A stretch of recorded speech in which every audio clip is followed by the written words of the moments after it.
Hi there, my name is Andy Gore. Here with Nathan Bird. Known Nathan pretty much all his life. Grew up in the same church I was going to in Red Bank, Tennessee. And we're just gonna get right into it, Nathan. I remember my first recollection of memory of you is on the Awana Circle. You remember Awana? Yeah, it was a great time. Awana, for those that don't know, our circle is a church group, kind of like Boy Scouts, Girl Scouts, but with a church influence. And the best part of Awana was game time. That's why everybody came, right? Oh, yeah.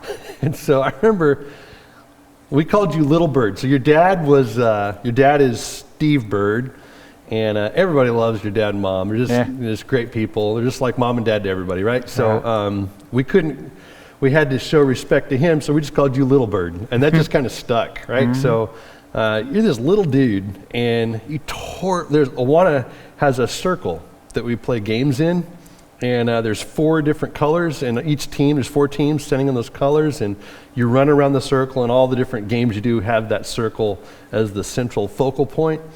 And I remember when you were running around the circle, man, you're just like Speedy Gonzalez. You're just the fastest little dude, and your little feet were just going. And I just remember anybody on Nathan's team is probably going to win, and it was unfair. So I tried to mix it up, and you guys would get upset with me. I mixed it up and didn't let all the good people be on the one team. So we went to Olympics. I remember all kinds that. of stuff. Yeah. So what do you remember about Awana? I remember we broke out in groups, did like a little Bible study thing, and then of course the games. Yeah. Over under, the rope one. Tug we had of a war? rope one, right? Yeah. 4-way tug of war. Yeah. Then we did like a marathon, or not a marathon, but where you hand off the batons. Yeah. The relay. Uh-huh. Yeah. And I remember you. I don't really remember any of the other helpers, so. But I think that's where we first started bonding. Yeah. Because you were running the show. But. Yeah, we both are motivated people. Mm-hmm. I think selfishly we like doing what we like to do and don't want to have to do what other people don't want, what we don't want to do, Yeah. So having to compromise and enjoy what someone else thinks is fun is kind of a drag. And when you're little like that just comes out. So you recognize that. And so my job was to make everything fun for you. Like, how do I make this fun for Nathan and all the other kids as well, And I think that, the beginning of a bond. But then as you grew into those teenage years, there's that little impish, little mischievous side to you that I share as well. And always just this side of trouble. Just like pushing the envelope, see how far you could take it to have your fun, right? Mm-hmm. Talk some about that. What one thing I remember is that 4-wheeler experience, but talk some about 4-wheeler. Yeah, you're doing the wheelies on the 4-wheeler and that injury you took, and your mom was fit to be tied over that. Yeah, she was very upset, but definitely going through like middle school. Middle school is when I got like my first dirt bike, Suzuki DS80. Love that thing. And of course we're living where we live now, so I was riding the chain off that thing, And what happened? Oh, I went to the neighbor's house, and they have a street, no street markings. It's kind of like a private drive. It has a hill down straight away, and then like a cul-de-sac. And me and the other kid had put pegs from a BMX bike on the back of the dirt bike, and we would see how far we could ride a wheelie. And first time it was like, I don't know how many yards, but short, pretty decent. And then, it got up to where I'm shifting gears in my hand and going probably like 40. And I went back just a little too far. And when you're standing on the pegs, you can't hit the back brake. So I literally was like, it went back, and I jumped off thinking I could At 40. run it off, you know. And no, dude, I came up, had 2 broken wrists, a broken finger, and dirt bike landing, just kept going straight. It's still running when it tipped over. But yeah, after that, Mom was like, you know, let's sell that dirt bike and maybe you can get a 4-wheeler. So, you know, then we're on the hunt for that. And Thinking the 4-wheeler might slow you down a little bit. yeah, but the 4-wheeler I picked out was a 400 and fast 4-wheeler. And we actually bought it from a guy from the church. He bought it brand new, rode it like 4 times. I was like, too much for me and the kids. So, of course, I got on it and ripped up and down. And I told Dad, I was like, we getting this. He's like, all right, you know, you saved your money or whatever. Made the deal. And that thing, man, it was fun. I'd probably try to get another one today. But we're into dirt bikes now. But You're still riding with your kids, right? oh, yeah. Yeah. Yeah, we ride all the time. But that 4-wheeler, man, I got to where I could ride a wheelie, right? And my parents' house, it has like that really sharp turn from the marina and then like a hill. And then from that hill, I could ride a wheelie all the way down to where the stop sign is to turn right to go to the Nick plant. Wow, Or yeah. turn left. So that's got to be a mile. Yeah, that's impressive. And it does curve at the end, so I learned how to, like, you know, basically steer it while I was on 2 wheels. Yeah. But lots of fun with that thing. And I had a wreck on that one, but it wasn't, I didn't break any bones on that one. I don't know how, but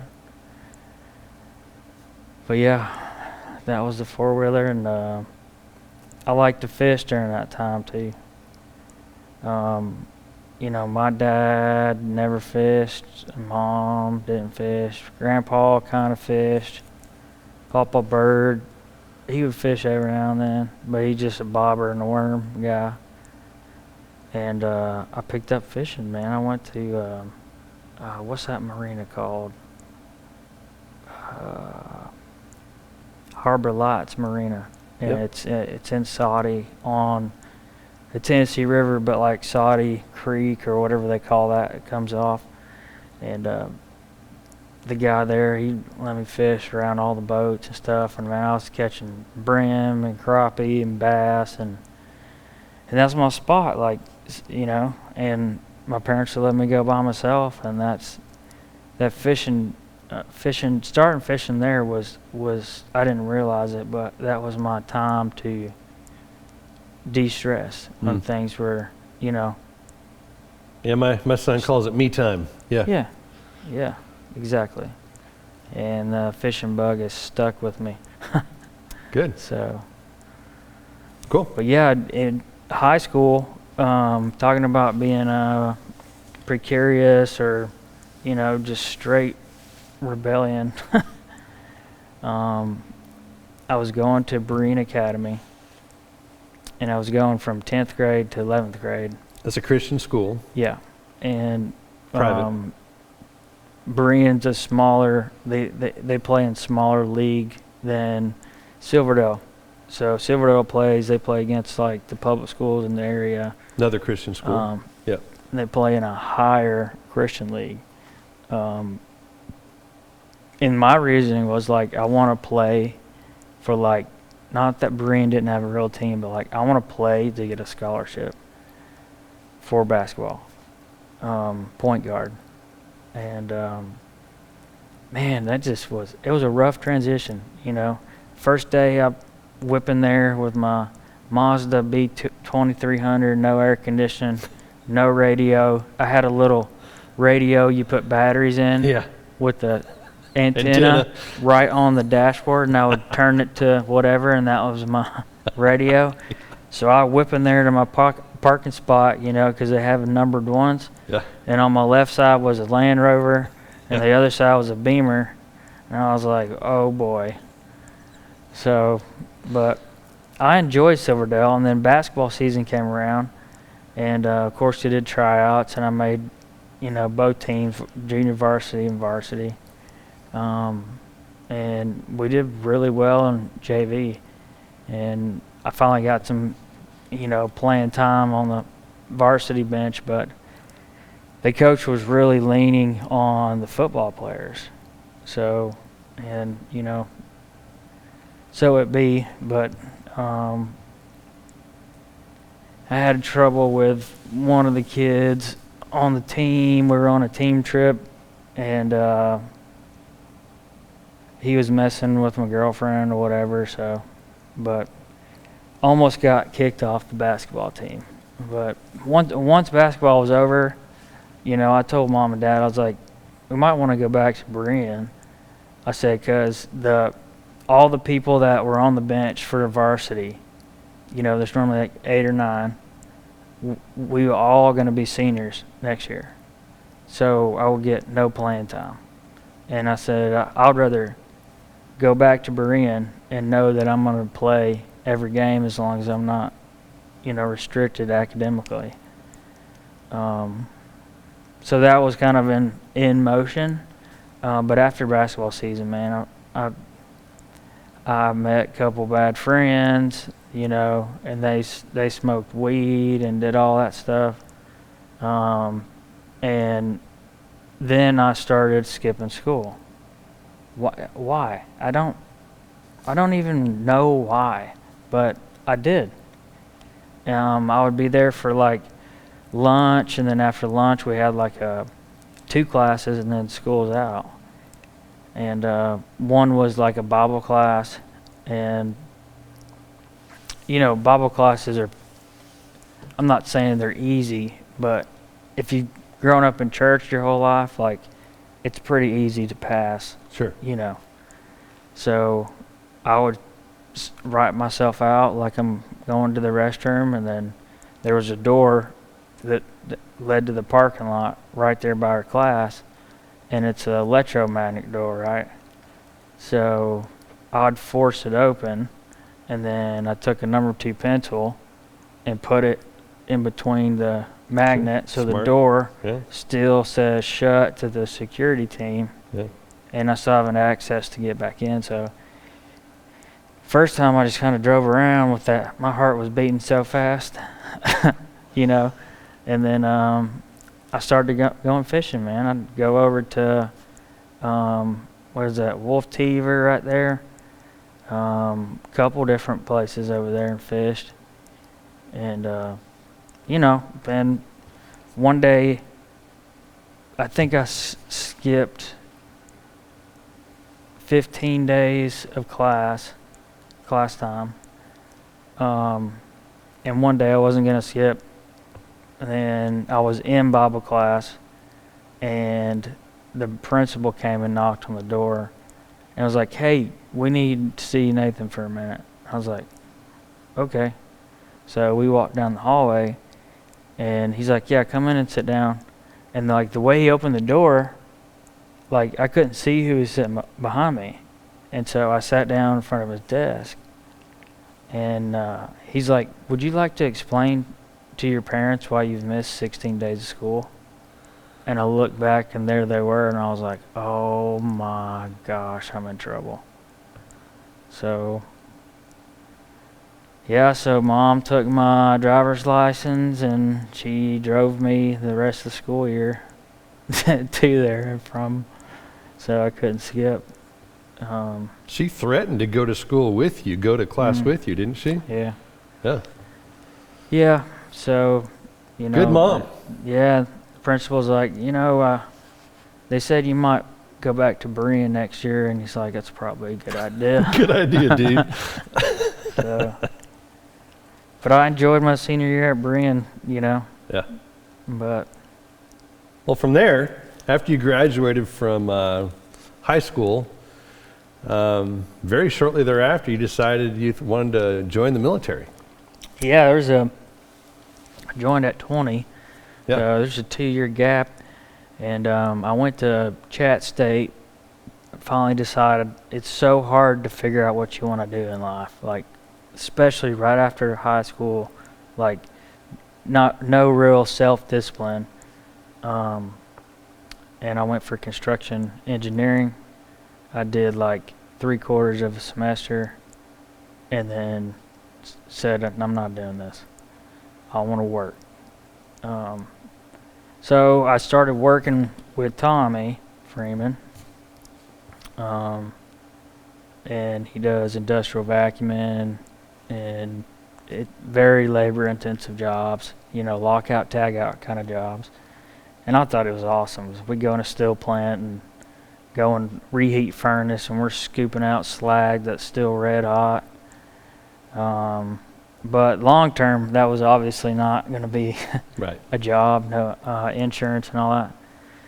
So I ended up getting a job at Walmart, and it was a tire and lube section.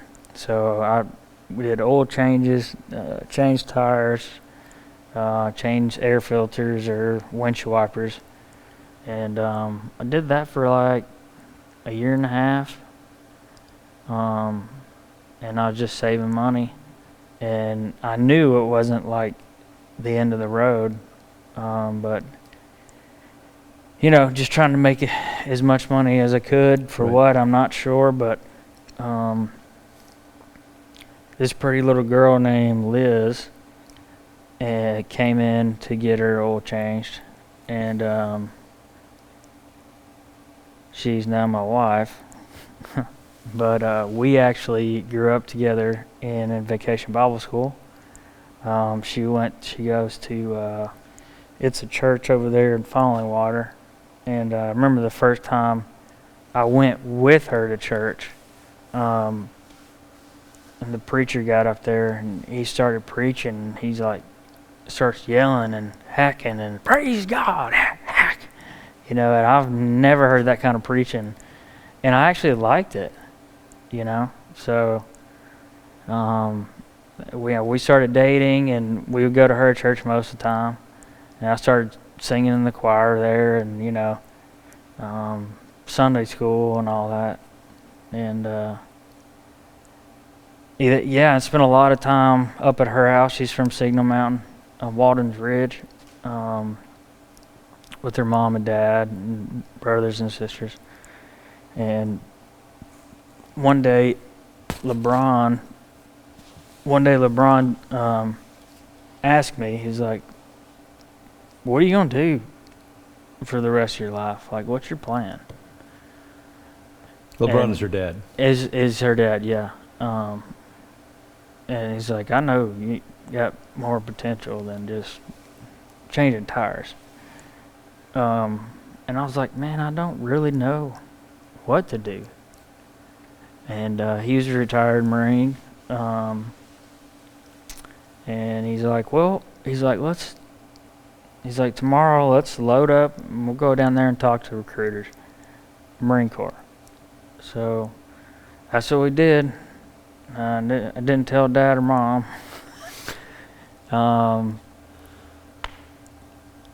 We went to the recruiter office, the one that got shot up there on Shallowford. I think it's Shallowford. Right. Went inside the Marines, and there was one recruiter in the back. He's like, come on back.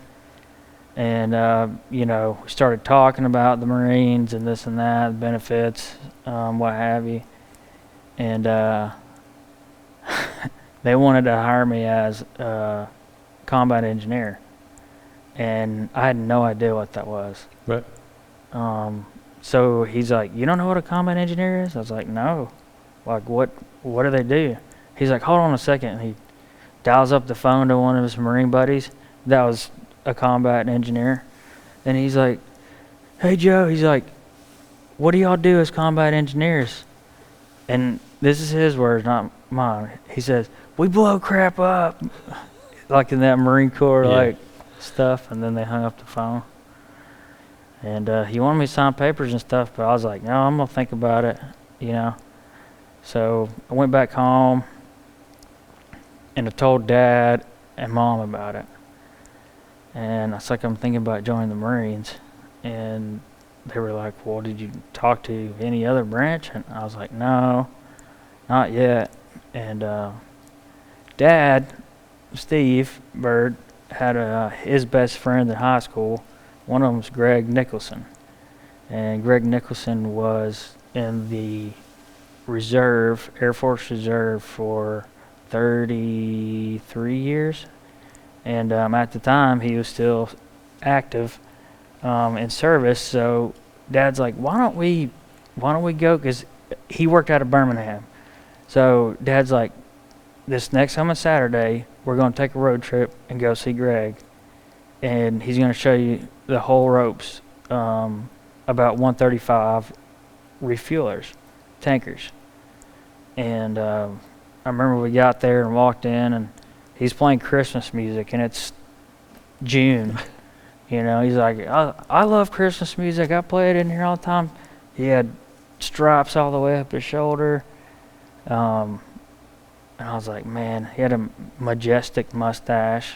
Like, anyways, he started showing me around, and they had one airplane that was in the hangar that they were doing a major inspection on. So they're, you know, it's all tore apart. They inspect the plane and then put it back together. And so we walked in there, and I saw all the things going on. And we walked in the gear, we walked the wings, went inside, and just watching the mechanics. And I'm like, this is exactly what I want to do. Exactly. For those that don't know you, you're a gearhead. You love to get your hands greasy and work on trucks. Yeah, a lot of off-roading when I was in high school. But, you know, Greg sat me down. He was talking to me, kind of giving me some dad advice and in the Air Force sense. And he's like, you need to go active duty, and you need to be a crew chief. And he said, you need to be a flying crew chief. And he said, they don't just give that out. And I was like, bet.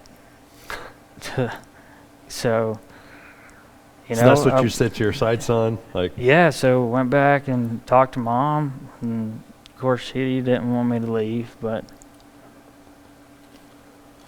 she was relieved that it was at least the chair force, you know. Right. So I signed up. 2010 is when I went through basic training, but we signed up in 2009, me and Joe. Joe Kroll, we were best friends. And we went in together, signed up together. But they weren't doing the buddy system then, where you both go like to the same base or at the same airframe or whatever. But he got to go in November timeframe, and basic training was 8.5 weeks. So mine was scheduled for February of 2010. So we loaded up a car with his parents and went down there because I wanted to see him, and got to see like the dorms where they stayed. Like you could see other classes and different stages, like, and then just the professionalism of the ceremonies, and like receiving your coin and then marching on the parade field. And that was super cool to see. And then it got me excited, like, hey, you know, Joe went through this. I think I can do this. If Joe can do it. Yeah. So, yeah, then it was off to basic training, February 23rd of 2010. And they flew me to, I want to say San Antonio. Yeah, it was San Antonio, and they had two drill instructors already there, and they were immediately asking people like, anyone y'all played any instruments? Because they have a band flight, you know, and they're trying to fill the band flight, and come to me, and I was like, no, don't play nothing. And then they started yelling at us to get on the bus. So everybody's got their phones out, like, you know, sending their last text, like they're gonna die or whatever. Yeah. And here we go. Yeah, bus pulls up, and we get off the bus, and they were like, we want straight lines. And we had no idea what the heck we're doing. We're still in civilian clothes, and we had our bag. And there was little feet marks, lined up in 4, and then everybody stacked behind. And we didn't know this, but a formation, you want all the tall people in the front, and so it looks, like a slope. So then our drill instructor come out, introduces himself, and immediately says, shuffle. And we're like, what? And then she was like, tall or tap, I think is what it was called. But the order is, if you are taller than the person in front of you, tap on their shoulder and move forward, and they move back. And so we did that probably 5 times. And we still have our bags. They didn't say to put them down. And then they started playing the old trick game, like pick your bags up, put them down, pick them up, put them down. And why, I have no idea. And it's like 12:30 in the morning, So then they take you up to your dorm room, and you don't have assigned beds, but you just get what you get. It had 2 big bays of just beds, and then there was like 6 bunk beds on the far end. So I picked a bunk bed. Top or bottom? Bottom, because I don't like light. It hurts my eyes. But anyways, so we get all of our stuff, and they're like, okay, we're gonna, lights out. We had our own security team from another flight, so they locked it down, and everybody's sleeping. I think they let us sleep like 7 hours, something like that, and spoiled. They come beating on the door, and mind you, we're all just waking up. And I'm talking about beating on the doors, like screaming like I've never heard in my life. And they got let in, and it was 8 or 9 of them, drill instructors, and they just started going off. They're like, stand at your wall lockers right now. So we're all like standing like what we think is at attention, and they're just giving it out. And they were giving one guy so much heck, I was almost laughing, because he were just picking on him. And he can't do anything right. Everything he does is wrong. Yeah, the guy next to me, he started actually laughing. Oops. And the drill instructor that was getting on to him, the guy next to him was a black drill instructor, and this dude never missed a meal, and he was like the Hulk, huge. And we're on the bunk bed side, and this guy comes over and grabs the bedpost and pulls the bed like to right here in the dude's face. And then I don't remember what he said after that. After that, I was like, oh shoot, oh shoot, oh shoot. But I could tell tons of stories in basic training, but we finally made it through graduation day. They always have a coin ceremony. So before the coin ceremony, we do like a group run. We do all of our cool chants and all that. We go shower, and then we come back in full dress blues for the coin presentation. And I remember getting mine, and I'm not too emotional, but I did shed a tear or two, and because I was proud of myself,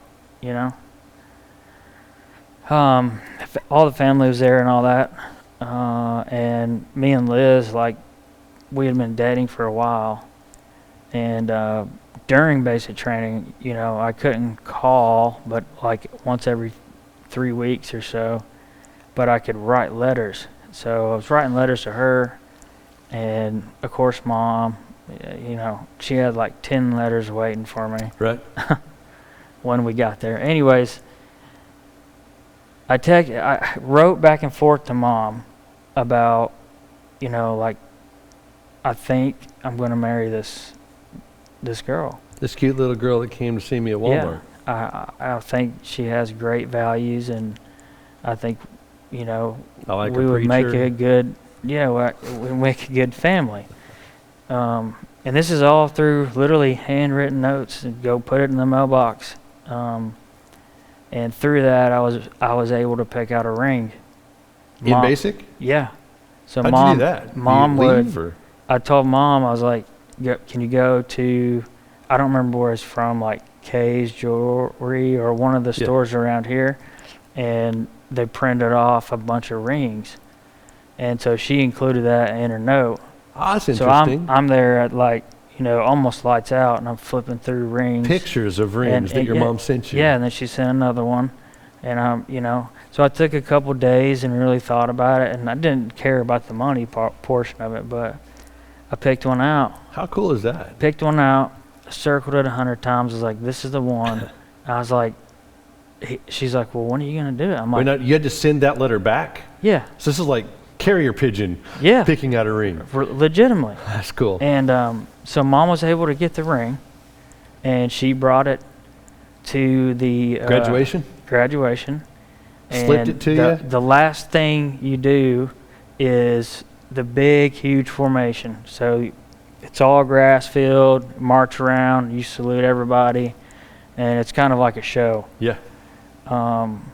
And yeah, right before that, she slipped me the ring, and In the case. so I had this bulge Right. in my pocket because It's not small. Yeah. my dang pants are so tight. And drill instructor didn't say nothing, and I was, everybody was sitting this high, so when we marched by, nobody could really see it.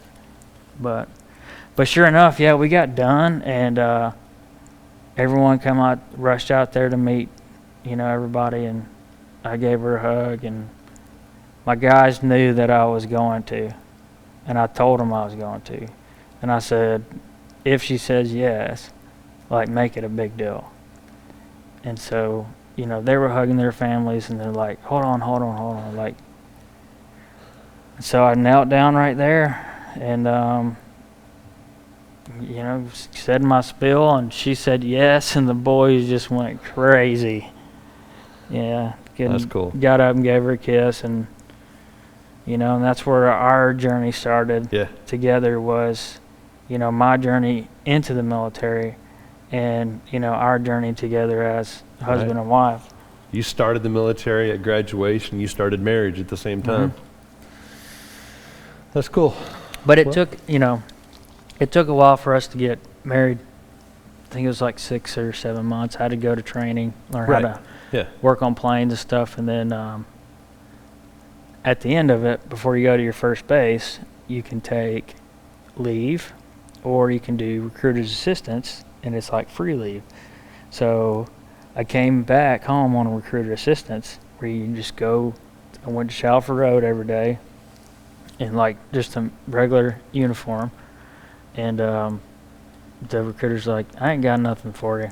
He's like, just come back next Saturday, and check in with me before you leave. Wow. Just gave you leave. Yeah. So I got married on recruiter's assistance. And, you got to use the system. Right. And we got married here at Calvary. And, man, we had so many people come. Yeah. It was amazing. Isn't that cool? It was really a blessing. And especially, like, starting out, we didn't have nothing. Right. So, the gift cards and, and pots and pans and everything, I've said all the time, if I could do any two things in life over and over, I'd graduate and I'd get married. Just the 2 times when you get all that money and help and support. Right. If you do that like 8 times, 16 times in your life, you'd be set. Well, also, my parents, I love them to death. But dad's a hoarder. Hoarder. And it's not like the TV show where you walk in their house and you can't go anywhere. But it's like every shed, every garage, like there's Full of stuff. Stuff. Yeah. Lots of stuff. So they had like an old green, thumb green looking couch. Yeah. So we took that. Yeah. And then Papa George gave us like a TV. Is about this big. It's one of the first like flat screen TVs. Yeah. And it still works today. What else did we get? A few other things from family members, and we had enough to like, not furnish a house, but at least we had Get enough by. to Yeah. move to an apartment. And Cool. when we left our wedding reception, Papa George Stevenson, he drove a beautiful 2004 Chevy Avalanche, blue, Z71, like awesome truck. And I was waiting for them to drive my truck up because they deck it all out, and his truck pulls up. I'm like, okay, just let me borrow it. I was like, all right. And then he came right to me and he was like, he's like, I love you. He's like, congratulations. And he said, you just bought this truck for $1. Oh, wow. And so I literally gave him $1 Yeah. for the truck. And it was such a blessing, For sure. because the little Mazda I had didn't have air conditioning, and we would have suffered trying to drive across the United States. Right. So It's the little things when you're starting out, isn't it? and I'm still thankful for that. If he hears this, but yeah. So honeymoon night or whatever you call it, first night we stayed downtown in one of the nice hotels down there. Yeah. And then the military had already moved some of the stuff that people gave us, like the couch and all the bigger stuff. And then we had what we had in clothes and like her wedding dress and whatever else, in our truck. And my first base assignment was Travis Air Force Base in Northern California. And it's in between Sacramento and San Francisco, like equal distance apart. And I got shredded to C-17s. Explain that. So during tech school, you get like it's basically kind of like randomness, and you choose like your priorities. So I chose C-17, C-130, and rotary wing, so helicopters. So I got my choice, and so that's what I was going to be a crew chief on C-17s at Travis Air Force Base. Let's stop right there and take a break. My name's Andy Gore. I'm interviewing Nathan Bird here. We're talking about his experience in the military, some life-changing experiences he's had. So far we've been talking about what led up to his engagement in the military and when he got married.